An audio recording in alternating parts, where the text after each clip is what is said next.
All right, and we are live. Welcome everyone to After the Emergency Call. And this is episode 3. And this is where we come on and we talk for about 30 minutes just to recap the show. Now, in the title of this episode, I did put in there hashtag spoiler alert because my dumbass always forgets to tell people. So, spoiler alert, we're going to be talking about the show. If you're on the West Coast, I apologize. But it's going to be good anyway. Joe is good anyway. So Yeah. even if you hear about this stuff, it's all good, man. So we have a special guest. First, homegirl Leah, what's going on? Not too much. All right. And our special guest, Christine, dispatch supervisor with Hey, everybody. Waukesha. Welcome, welcome, welcome. So the episode was excellent. Yes. A lot of different calls that were in there. A lot of times where I was sitting there and I was typing in notes and also typing the same thing they were typing as I'm looking back and forth. And it's that dispatch speak. You know, it always stays with you. You don't lose it. No, you don't. And I want to go ahead and jump right away to I think it was the third call. I think it was the third call in the show. Out of Waukesha. And Christine told us that there's a special shout out. Yeah. So that's Jazzy. She's, one of our folks up at Waukesha County Communications. She did amazing. So amazing. And this was obviously our debut for Emergency Call. So we're super proud of that. But the special part about today is that it's Jazzy's birthday. So happy birthday, Jazz. Happy birthday. Out right now celebrating, having dinner with her honey, and just I'm hoping enjoying every moment of that awesome interview that she had today. Very cool, man. Yes. Happy birthday. Shout out. You are awesome. Everything that that you were doing and talking, the whole segment, just how it started out, what she was talking about, and then as she's running and they're playing calls and stuff, that really hit home and took me back. I like how they did that because that's how it is. After when you're on your day off or right before you go into work, whichever, I mean, those calls play back in everyday life. Yeah. Yeah, and she's obviously a runner, and she uses running, to help regulate her mental health and to deal with stress, all the physical stressors that come. She's a third shifter too, and so that brings a whole different level of stress. And she's amazing. She's actually got this group of people. We've got a private Facebook group going right now, and she committed to herself to run 100 days in a row. And so at 50 days, she started sharing with more people what she was doing. And so a bunch of us jumped on and we're like, hey, we totally want to support you. And we'll do something every day for the next 50 days to get you to your 100. And so we're coming up on the back end of that. And she has just been a complete rock star. And so you could just see she has that perseverance and that discipline. And she's amazing.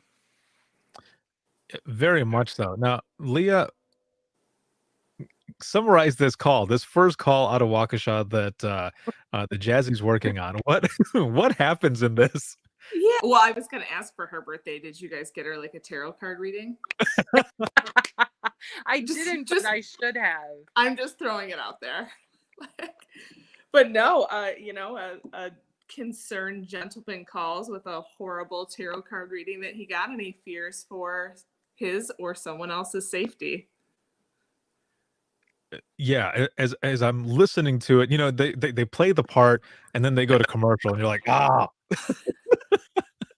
and then you're waiting, of course. And so I'm watching, and then it turns out, well, also, okay, so the other thing too is that he starts explaining a little bit more and saying that he's seeing things in the eye of the cell phone. Yes.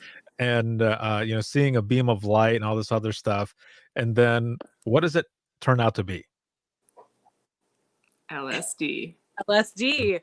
And she asked multiple times, and it just goes to show you that you are lied to rather often, even when you have a hunch. But whatever is coming through that line, that call, you have to take it seriously. She did a great job with that. Yeah. A very, very good job. Yes, yeah. It turned out to be LSD. It was acid. Mhm. My favorite part about that whole thing, just being in 911, and she did a great job of maintaining, great professionalism and just calm and meeting him in that space. And then right at the end, she gets that little smirk on her face, like, oh yeah, Mm, I are.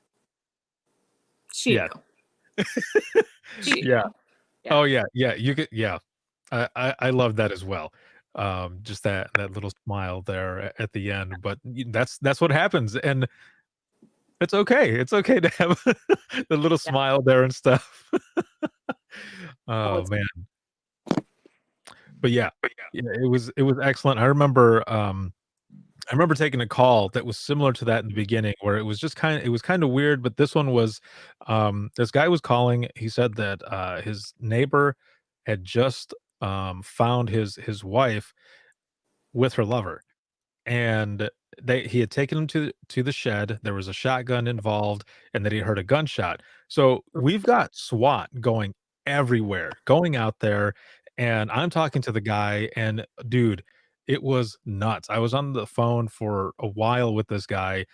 Officers finally get a hold of him because he keeps going in and out, and he's telling us everything that's going on. They're telling me everything that's going on. And then it turns out that the neighbor, he left the shed and went to the house. So then I'm trying to find a phone number for the neighbor, and I get a hold of him, and it was all a hallucination. Oh. Yeah, it was a hallucination of my original caller. He was on acid as well, Hmm. but it was crazy because when I got a hold of the neighbor, he's like, "I'm not married. Like, what are you talking about?" And I said, "Well, there's officers that are outside, and they need to talk to you." I said, "You don't have any weapons on you at all?" And he goes, "No, man, I don't have anything." And I remember him opening the door, and I told him, "When you open the door, you put your hands up so they see that you don't have anything, but, we're telling them that you have the phone, though." And he opens the door, and he's like, "Oh my god, what's going on?" And, like, 'cause I guess they were swarming, and he saw him, and you can hear everyone in the background just like, get down," and yeah, that's all it was.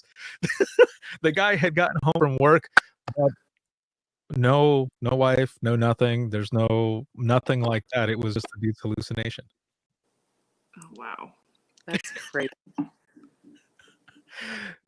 Drug call, Crazy. man. Drug calls. Yeah. That's what happens. But I like I said, I loved how they did her segment as she's, Mhm. lacing up those shoes, and Mhm. she even compares a lot of it to running. The resiliency really is, what she's Mhm. talking about and stuff. She compares it to running and continuing to go and keep on Yeah. running with it. So that was really good. Now, Christine, were you I guess in maybe even this episode, in some of these segments, were you there? Was some of the audio yours? Because when they were first talking or showing Waukesha, and I hear different call takers, I could have swore I heard your voice. They kept trying to film me, and they were like, "Come over here, take a call, plug in. We got you, we got you." And I just kept saying, "No, no, no." I really wanted them to focus on, the staff, Mhm, WCC, and just give them that opportunity to really show people what they do and who they are. Um, just because you guys both know, I mean, this is just unprecedented. There's mhm, never been any show like this, no opportunity ever for 911 to really, really show the people, what we go through and what we deal with and how we handle things. And so you may have heard my voice. I don't think so. I okay. try to keep myself good, but yeah. I was trying to will it in there, I guess. But I had to ask though, because right in the beginning when they show, Waukesha, and there's a bunch of different call takers and stuff, I thought, "Ah, I gotta ask her if that was her," because I could have swore that was her voice in one of the little snippets of recordings there. Uh, they might have got me. We'll see, but I don't think so. I tried pretty hard. I had Yeah. like hoodies on and every day when I was there so they couldn't film me. It's like, sorry, I'm not in uniform. You can't do it. So, but the staff that they did shoot, obviously you could see like they did amazing. Just so amazing. They did such a great job. And, That's awesome, man. and even tonight, like everybody did so great. It's interesting being part of that like new emergency call family because we feel really close to all those other dispatchers, knowing what went through with filming, the just all the crews being there and the nerves and just all the things you had to go through with the filming component of it. So it would be so fun if we weren't in COVID and like all of us could meet up. ABC would just fly us all to LA. That'd be awesome. And then we could hang out with all those dispatch centers that were on the show. Dude, that's a pretty cool idea, man. That would be awesome. So, are you listening, ABC? I know that the one of the producers might be watching or something. Yeah. I'm just playing. But that would be cool if they Yeah. did that for all of Or you to continue that. What about if Luke Wilson has a private jet? Maybe he would fly out and pick us up. That would be You never pretty cool, man. know. You never know. When you're Yeah, with you me, never know. Yeah, Yeah. all you really have to do is ask, right? Yeah. It's worst they can say. No, thank you. He seems polite. What's the worst thing? Leah, I tried to get one of the producers to buy a box at a Green Bay Packer game, but I didn't get very far with That's a great idea. I mean, it. Mm-hmm. would you show up in that? I kind of tell. I would show up in this. Look at you, girl, with your Green Bay Packers stuff on. Go pack up. I love it. That is hilarious. Love Yeah, it. no, that would be Love it. that would be good. So you've got work tomorrow, right?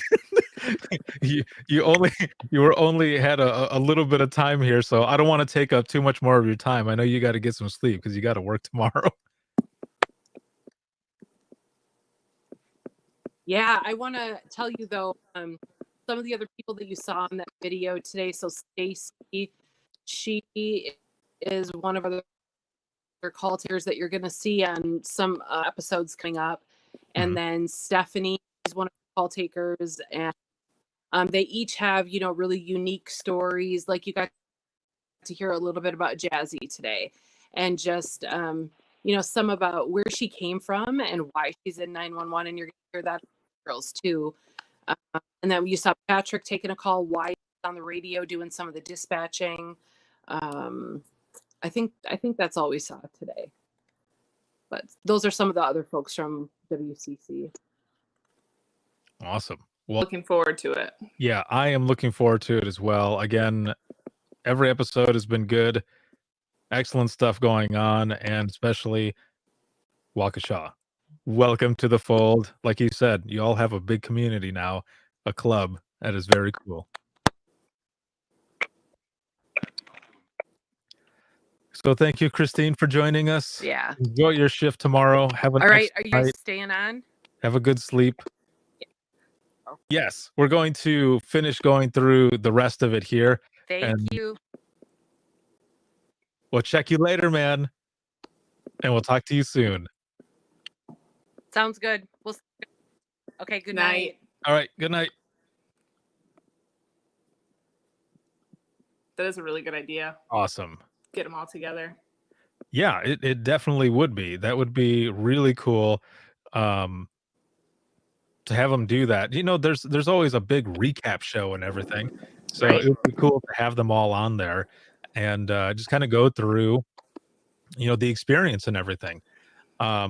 So if we go back really quick to the beginning of the show, it was in New Orleans. And it was a husband that was having a breakdown, and I guess the wife was hiding, and the husband was trying to find her, and he was intoxicated. Call taker is talking about, or the call taker was saying that she was in her shoes at one time, and she's there as a dispatcher because of her experience in a DV situation, and she wants to be the person to help because she Right. herself was helped, and I thought that was a really a very, very courageous thing to be able to say that. Hmm. And, it helps in connecting as well. Yeah, and how she when she was in that situation, she remembers the calm dispatcher that she spoke to. She remember what she Yeah. said. She remembers, and she wants to be that person. I thought, you know, that's a great way to go about it, or a great way to think about it when you Yeah, pursue this career. for And she sure. said emotion comes after the call, which is typically what happens when you're going through it. You're just kind of numb and you're doing what you need to do. Yes. And there's a part in there where, she ends up telling the caller to put the phone down. Right. Now, if he gets in there to go ahead and put the phone down, and that rushed so many different things back, because I mean, I couldn't tell you, and you wouldn't be able to tell me. No, none of us would be able to tell anyone how many DVs we've taken over the Right. phone, but it's been a lot. And I remember, telling people a lot to, if they go into the room, Yeah. to set the phone down so that I can at least listen. But And a don't hang few of up. them, yeah, Yeah. right, yeah, and a few of them did. They had those moments where they had to put the phone down, and then you're just typing and Hmm. listening to the shit that's going on in the background while, officers are getting there. And, what gets me a little bit too, watching the show is, okay, so they show the map, right? And they show them en route, but then they show the time, the Right. estimated time. And in my head, I think back to these calls, and it's long enough as it is, but then seeing a timer on there, it's like, Hmm. damn, I know. and just makes it that much more long. Forever. Yes. And, and then, when the officers do get there, and, the other half, the suspect, Trevor, um, is out, you can hear them with the officer, Yeah. and then they want the caller to come out. And just that one part where it says, when they were saying, "Do you feel safe enough to step out?" She said, "No." And that was another thing that just kind of, brought me back to the whole thing. You say that all the time. Do you feel safe enough to step out? Yes or no? And sometimes they do, sometimes they don't. But then there was a stat at the end, of that segment, where they Mhm. were saying the DVs had increased by 20% because of COVID. I believe it. I mean, Yeah. I absolutely believe it. Just in people are spending extended amounts of time in confined spaces with people that maybe they weren't in the best situation to begin with. Right. Yeah. And now they're there. Hmm. And oh man. Um, so for those who are joining us here, there's so many comments that came in. I know. And I want to go back up again. Once again, thank you all for joining us for this recap. Like I said before, right in the very beginning, spoiler alert, and somebody said in here, I'm looking for it now. Someone had said something like, I missed the show, but I wanted to watch the recap. Perfect. It's like the Yeah, Cliff which Notes. yes, yeah, yeah, yeah, yeah, exactly. Which I thought was pretty funny to see. I thought that was good. I don't know where it's at. It's in here somewhere. Um, but yeah, that was good. Um, so what was the next one here? The next one was out of Oh, Alaska, right? Alaska. Yep. The ATV accident. Talk to me about this one. Um, very ATV accident in the river area. Obviously, somebody has injuries. 16-year-old female call taker's doing a stellar job, just ripping through that procedure, getting what they need to get a name, get a description. Well, got somewhat of a description, Mhm. and then it kind of goes into a what's the last name? What's the description on that person? Because I have a kid that's supposed to be in that area. That's that age, and that feeling when it happens in big cities, but it happens in smaller ones as well, especially ones that you maybe grew up in your entire life and now you work for those agencies. The probability of you taking a call from somebody that you know or it being your family member, it's like your worst fear sometimes when you're sitting on the dispatch floor. Right. So ugh. and Yeah. it and it takes a while because as a dispatcher you don't always know. And they alluded to that a few times throughout the course of the show, that closure piece, that you don't always get it. And this is one of those times where they had to fight for it, or fight Right. for additional information in that moment. Yeah, exactly. Everyone was working as a team. Every single Big person time. was working to get more of that information. And even when she stepped away, it was like whew, her own little cavalry came in and was like, we need more information. Call this person. Do you have anything? And that's exactly what would happen. Right, exactly. It's one of our own, and we jump in and we help. Yeah, that's exactly what happens. Shout out to Josie and Rhonda and all of you. That was oof. Yeah, Yeah. that was one. I mean, I sent you a message on it, and you're like, I know. yeah, yeah, that Literally one. my worst nightmare. Yeah. Yeah, exactly. So the other thing too is, EMD, going through the emergency medical dispatch, as Right. they're, talking CPR and stuff, that, is bringing stuff back. Oh, also, by the way, Miles, shout out to you. I'm pretty sure you're wearing the headset that I used to wear when I was in dispatch. It's funny as he's talking and doing, EMD stuff. I'm looking at his headset. I'm like, that's the headset that I wore. I wore the Right. same headset. It's so lame to say, but it's funny. That's funny. I had the connection there, so shout out Miles.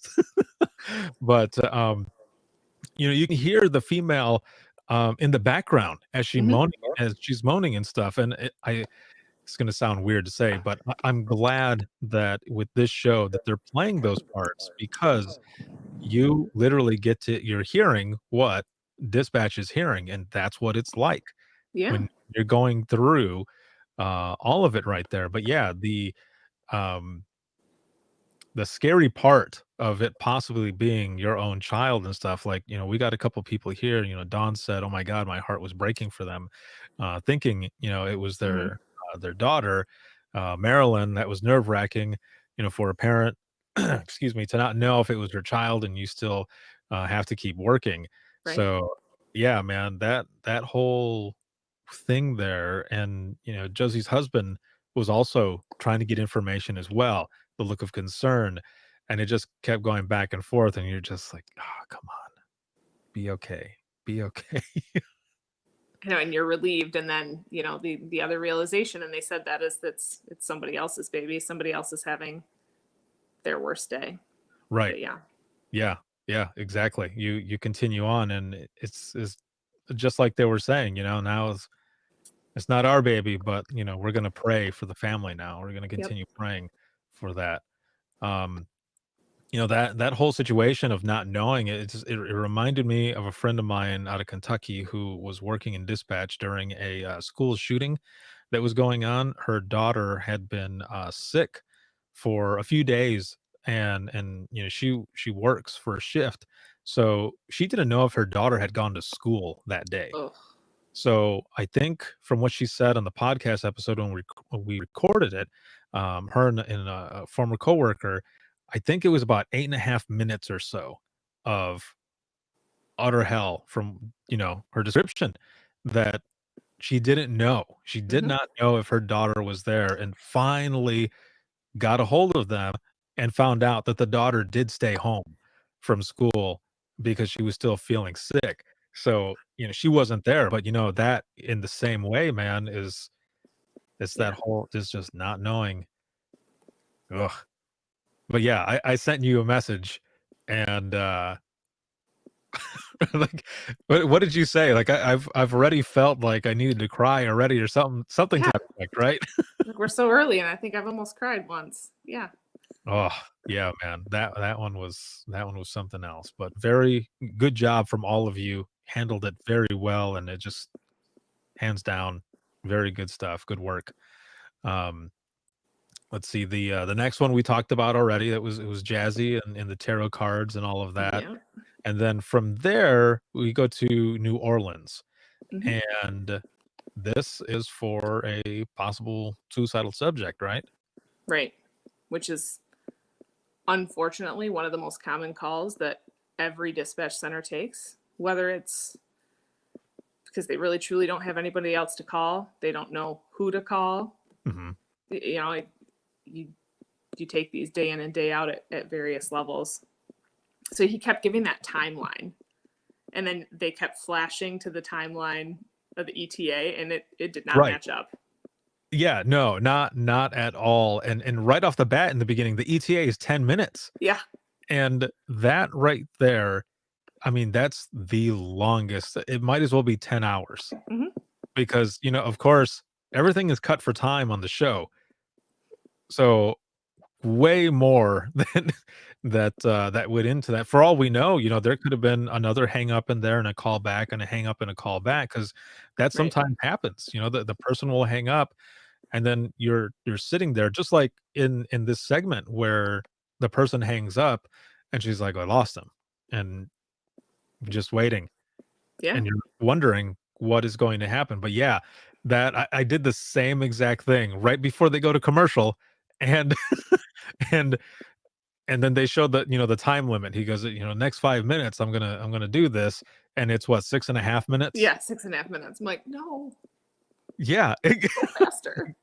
Oh man, yeah, that one was something else. So, you know, and the caller was saying, you know, I've got a sharp knife. Call taker asks, do you have any weapons? And he goes, no, but I have a knife. And she goes, oh, well, you okay, so you do have, what kind of knife do you have? And he just says, I've got a very sharp knife, and you know, he's gonna harm himself. Right. And it keeps going back and forth, but she continues to talk to him. And I love the part where she ends up saying, and I believe this is also after he had called back, but she says, I believe that someone will help you today. Can we believe that together? Yes. And he That's a start. stayed on. Yes, that's the start. Yeah, That's exactly. a start. And he stayed on there, and people got out there, and it was a good outcome. And even, you know, with the host, he ends up saying, you know, they're able to get help out there to him, and he's, you know, going to get the help that he was looking for. Right. Oof. My adrenaline was pumping with that one.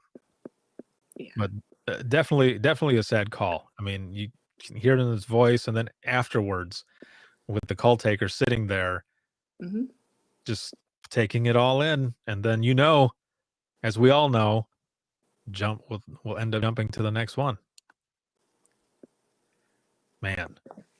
So the next one was kind of interesting. I mean, it was interesting anyway, but it's the first part of it starts out. So this is in Austin, Texas. It's it was Austin EMS, but what was it? It was Austin Travis County or something like that. EMS. Yeah.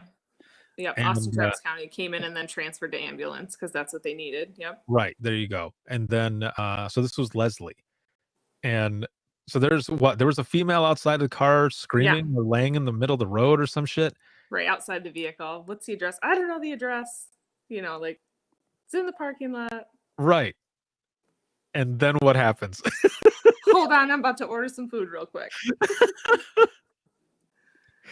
Oh man. Yeah, so I was typing some stuff in at that moment, and when she says that, I remember I picked up my head and looked over at the screen. I was like, "Wait, what?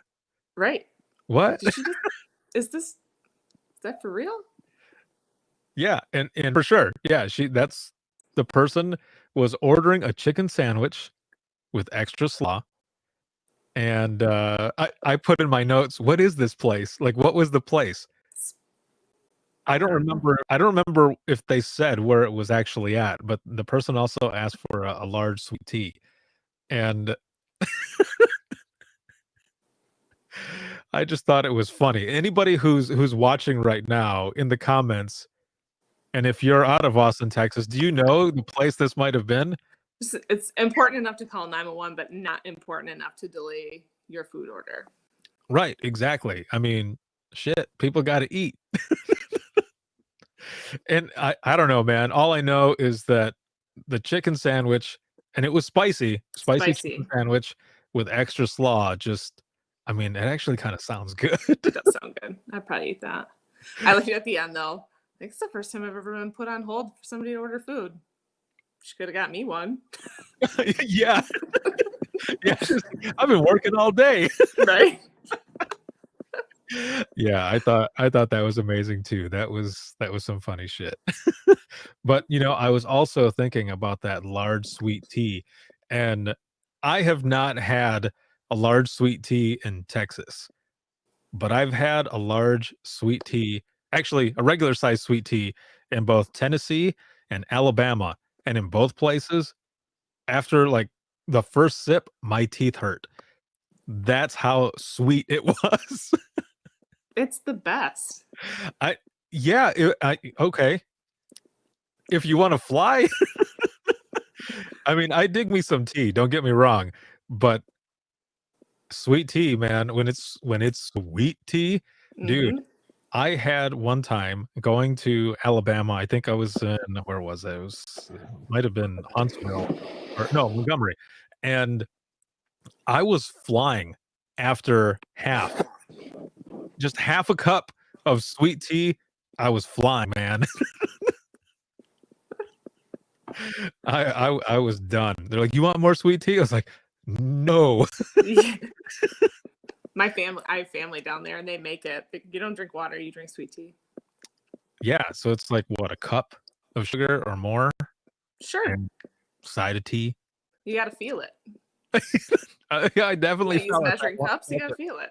Yeah. Dawn says over here, let's see, she says maybe it was Popeyes, and I was thinking maybe Popeyes as well, but, I don't know. Whichever, the sandwich sounded good. It did. Um, so from that though, they end up going to the next call, and, this was a patient that fell 2 stories. Um, they had so what was it again? It was a tire swing that they had, right? Or It something? ended up being a rope swing, like off Rope one of swing. those. Okay. I Yeah. think like one of the 2-story docks, Mhm. and he let go too late and flopped when he should have flipped. Right, and it was chest, right? Chest to dock? Yeah, yeah, Oh, yeah, man. That was definitely not a good one. 41-year-old male, facial bleeding, and what was stomach was bruised and all. yeah. Um, excuse me, enough to the point where they had to have Starflight go out there to, get the subject, but it was also, in an odd spot, right? Yeah. For they had to send something down to hoist him up to get him out of there. Yep. And then take him back to the landing zone. Jeez. Yeah, that whole thing, I think what got me the most and really made me think about some of the other calls that I had taken, um, when I was in dispatch was listening to the wife or girlfriend, I don't remember if it was a wife or girlfriend, either way, saying, "You can do it, baby." Like, Yeah. like coaching him, like, come on, Like, you stay can." with me because you heard him too say, "I'm dying." You Right, know. yeah. Yeah, and that right there, for those who have never worked in dispatch before, that is as real as it gets, is hearing Mhm. them in the background And talking. also the commotion. They're trying to get through EMD, Mhm. and you obviously have other people on scene, and they stop listening, and you're still trying to give those instructions to control the bleeding or whatever you're doing, and nobody's listening anymore. So you're like, "What is going on? Yeah. Do I need a different instruction? Can anybody hear me?" Or yeah, but yeah, Yeah, and sometimes there's not much you can do, nope. when that goes on, and, they ended up losing the call too, didn't they? The call dropped. Yes, and then she calls back. Yeah. Right. Yeah. Yeah, she says that she lost them and everything, and yeah, that's another one where, the only thing that I ever picked up in training and stuff, and this was my very first beginner's training when I was working out of Florida, was when you have someone who's on the line that's no longer listening, your voice, you're basically just like background noise. Yeah. And if you bring your voice down to a whisper, it almost tricks the caller to think that there's nobody there because that background noise isn't there. So when you're kind of whispering, Hmm. then they stop. And I've done it a few times and it actually worked. They Hmm. stop. They're like, "Hello, is anybody there?" And that's when you jump in and you start getting that information because now, you've got that out of them.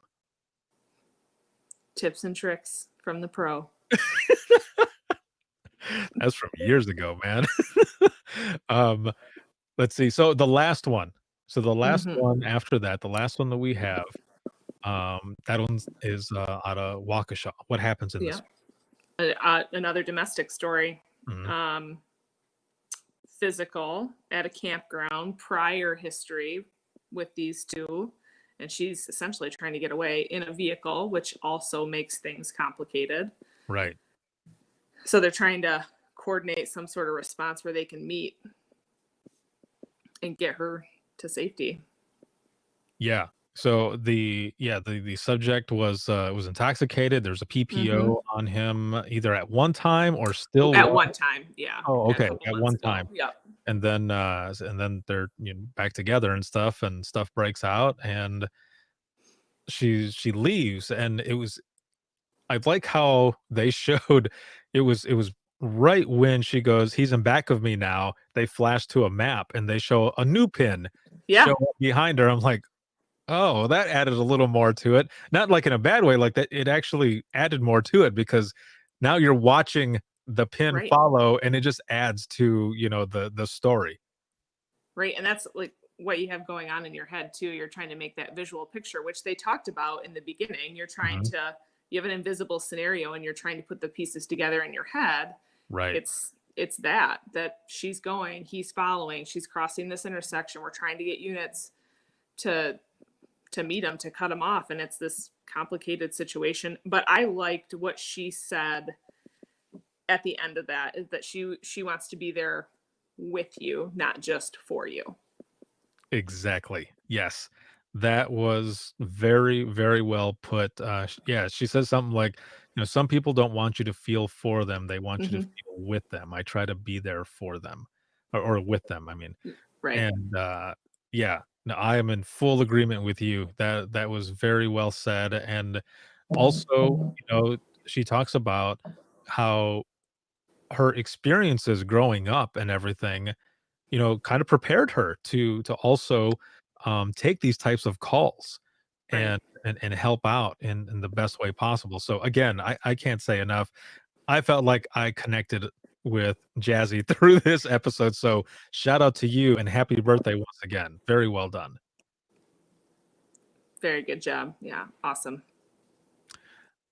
So then we go to the end of it, and at the end, they're talking about the like what's going to happen next week, and Mhm. there's like this deadly love triangle or possible love triangle or Yeah. And possible like deadly love triangle, and a 6-hour crime spree. yeah, out of Utah, right? Something Yeah. like that. Yes. Man, the stuff continues. It continues. Is there anything you haven't seen yet in terms of showcasing the career that you want to see? Hmm. I know what mine is. Okay, go. I'll give you a minute to think about it. Yeah, yeah. So far, we've seen the call taker Hmm. and the dispatcher separate. I want to see the ones that do it both. All of this, they take the call and they're dispatching that same call. Ah, yeah, man. So you're talking like the smaller piece apps Hmm. and such where they're doing it all just on their own. All of it. Oh, can you imagine them trying to record all of that? Yeah, right. I know, but Wow. it's the reality of the profession. There are a lot of centers Yes. out there that do that. Right. No, you're definitely right. I'm right there with you. I'm trying to think of anything else that I would like to see that they haven't shown yet, and so far, I mean, because I would have said one that has to do with with a child missing or something, but they did that already, Mm-hmm. and that one right there was was enough. Right. No kidding. I know Jeez. that one. Oh man, when we were talking about that one, I was like, yeah. Um, hold on, let's see. This will go out to all of you as we're going into the wrap up as well. Same thing that Leah said. Is there anything that you haven't seen already that you want to see in the show? And it looks like some people are answering here. Answering in dispatch, even if they are not small. Yeah, there are large agencies Yeah. out there that do it as well. That's true. Right. There's a lot, and so far we've only seen the split. Hmm. So I think that would be eye opening to a lot of people as well that don't Right. that do this. Maybe something on some more stuff on ice. Hmm. The reason I say that is only because of one of the calls that I took where it had a good outcome, where it was a younger girl who she ended up sliding. She was on a sled going Mhm. downhill and went out into the middle of a pond, and it was thin ice. And the mom couldn't get to her, and we had fire and everybody go out there to get her. So, um, yeah, Yeah, something to that I effect. mean, we have a lot of ice rescues, a lot. Yeah, and those and I say it too because there's so much that goes into all of that, or also calls and that are sometimes a lot of domestic violence ones, but ones Mhm. that start out that way, but all they end up turning into like a SWAT type. Because Sure. and I say this only in the sense that don't get it twisted. I say that only in the sense that there are, again, so many different levels of response Right. and protocols and everything that we go through to see what all goes into that. You've got the one person who's on the main radio running all of that traffic, and everyone else then is doing backup. And there's so much that goes into that as well. So that's definitely one of them that could be done. I mean, it's all like tactical dispatch type stuff too. Yep. And maybe we haven't seen a ton of fire stuff yet either. Yeah, James and maybe another person had put in there, something about, fire and stuff. Because again, those are a lot of the ones that there's a lot of coordination that goes into it. Right. It was a good episode. It was a very good episode. I love that they're doing, and I love that people have agreed to give their backstories. Yeah, It, that it shows you how different we all are. Because we right. all come from different places and there's different backgrounds. And you couldn't really walk into a room and be like, you'd be a good dispatcher, you'd be a good call taker. It doesn't work like that. Exactly. Very well done. Once again, shout out to all of you. Thank you so much for really bringing this to life, this show. This was really good. And we're going to continue to do this because this has been fun. This has been fun doing this. Thank all of you. Thank you all for joining us for this episode 3 of After the Emergency Call, this recap that we've been doing. And who knows, we might even get some of the dispatchers or call takers on an episode to talk about their their experience as well, because that is it's just awesome. So thank you for all the jobs that you guys are doing. And see, Don says, is it true they only did eight episodes? That I'm not sure. It's usually either 8 or 10, Hmm. but yeah, I don't Yeah, know how for many like a there are. first season, when Mhm. they first start out, and then the next ones, because I think a typical season for a show is about 24 episodes. 20. Yeah. 20, yeah, 20 or 24, and the first ones start out smaller. Um, but yeah, we'll see what happens. But yeah, we're gonna keep doing this. This is gonna be good. Leah, thank you as always for joining in. I promise I won't wear the hat again. No, no, no, no. I was gonna ask you really quick to throw the hat on one more time. Oh. You can go out with it on. It's cold in Michigan. That is amazing. Love the flaps. Very cool. Again, thank you for joining me tonight. Thank all of you for joining, and for every agency and dispatcher call taker. Very well done. Keep doing what you're doing. Kick ass, take names, and we will see all of you soon. Have a good night, everyone.